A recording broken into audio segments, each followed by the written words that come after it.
Magandang araw mga boss, kakaawa naman si customer. Kakabili niya lang itong sasakyan niya, second hand, nabaha agad. Ang problema, kahit ikambyo mo, ayaw na niyang umabante. Na ayon kay customer, yung mga tumingin daw dito, kailangan na daw talagang ibaba itong transmission niya. At hinihingian siya ng 20,000 para gawin itong sasakyan niya. Kaya ang ginawa ni customer, inabangan niya ako dun sa pwesto kung saan ako gumagawa. Tapos nakiusap sa akin na baka daw pwede pagtapos kong gawin itong sasakyan na ginagawa ko, sumama daw ako sa kanila dito sa bahay nila para ma-check up ko naman daw yung sasakyan niya. Ang sabi ko, pagod na ako sir, ang susunod na lang. Dahil maganda makiusap si customer, sumama na ako at ito, start ko na itong makina.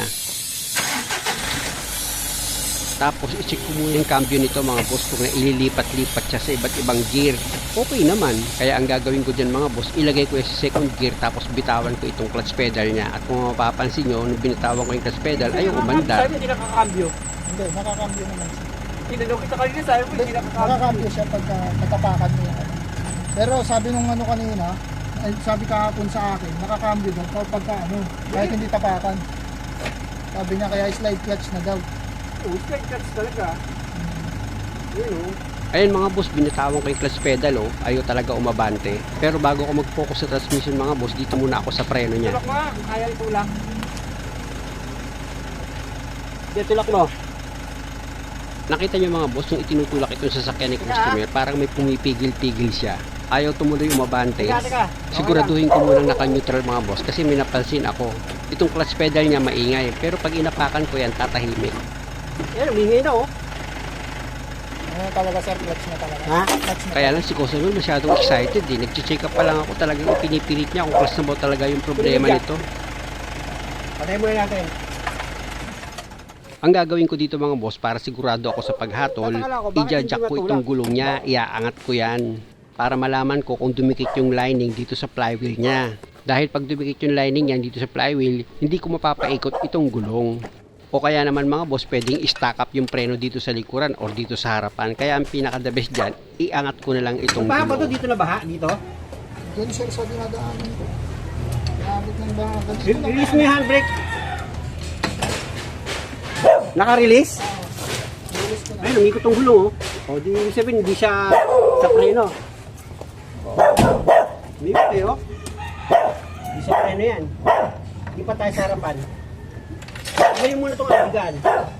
At dahil sa okay naman ito mga boss, hindi naman i-stack up yung preno dito sa likuran niya, lipat naman ako dito sa harapan. Natin yung gulong dito sa harapan. Euro 4 to di ba?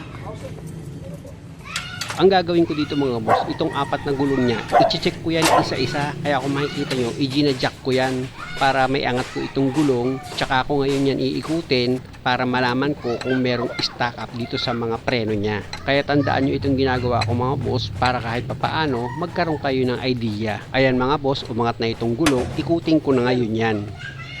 Umikot din. Sabihin, okay dyan.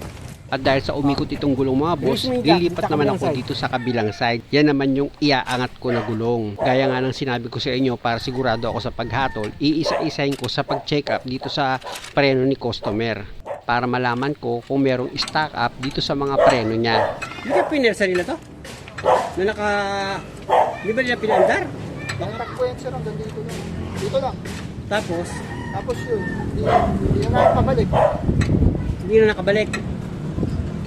Siyempre naman mga boss, habang inaangat ko itong jack, patuloy pa rin ako sa pag-imbestiga dito kay customer. At dahil naangat ko na itong gulong, tetestingin ko yan. Ganon din mga boss, umiikot din itong gulong niya. Hindi rin stack up ang preno nito. Sa likod naman. Kaya lipat naman ako dito sa likod ng preno niya mga boss. Iangat ko rin yung gulong. Tapos iikutin ko rin yan kung nag-stack up itong preno niya. Ayan mga boss, ilagay ko na itong jack. Tapos ipapump ko yan para umangat itong gulong. Ayan mga boss, nakaangat na itong gulong. Kaya pihitin ko na yan. Hindi sa stack up Hindi naman sir. Nakita nyo mga boss, walang stack up dito sa preno niya. Pero ang problema na talaga sir. Transmission. Transmission talaga. Tiktak, kasi mo lang. May isa pang Pakidala dito yung jack.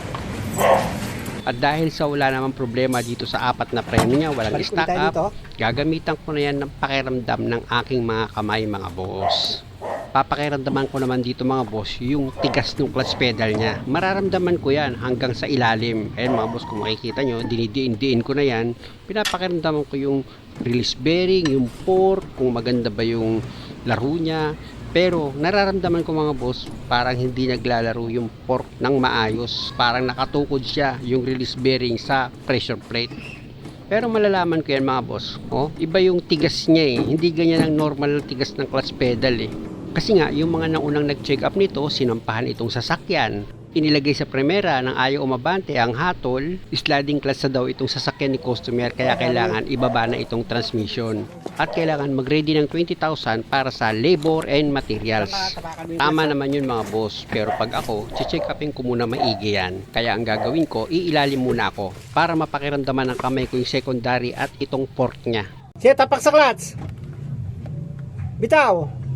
Sa pakiramdam ng kamay ko dito mga boss, wala man lang ka-play-play dito sa fork niya. Dapat kahit papaano may galaw yan eh. Kaya possible yung release bearing ang dahilan. Kaya ang nangyayari, medyo matigas yung clutch pedal niya. Possible hindi maganda yung laro ng release bearing dito sa main drive niya. Kaya itong fork, hirap siyang itulak.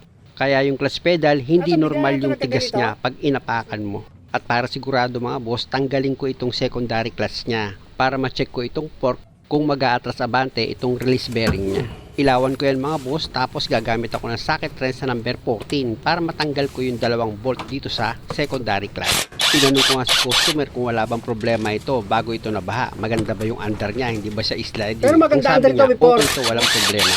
Ang sabi niya, oo naman daw.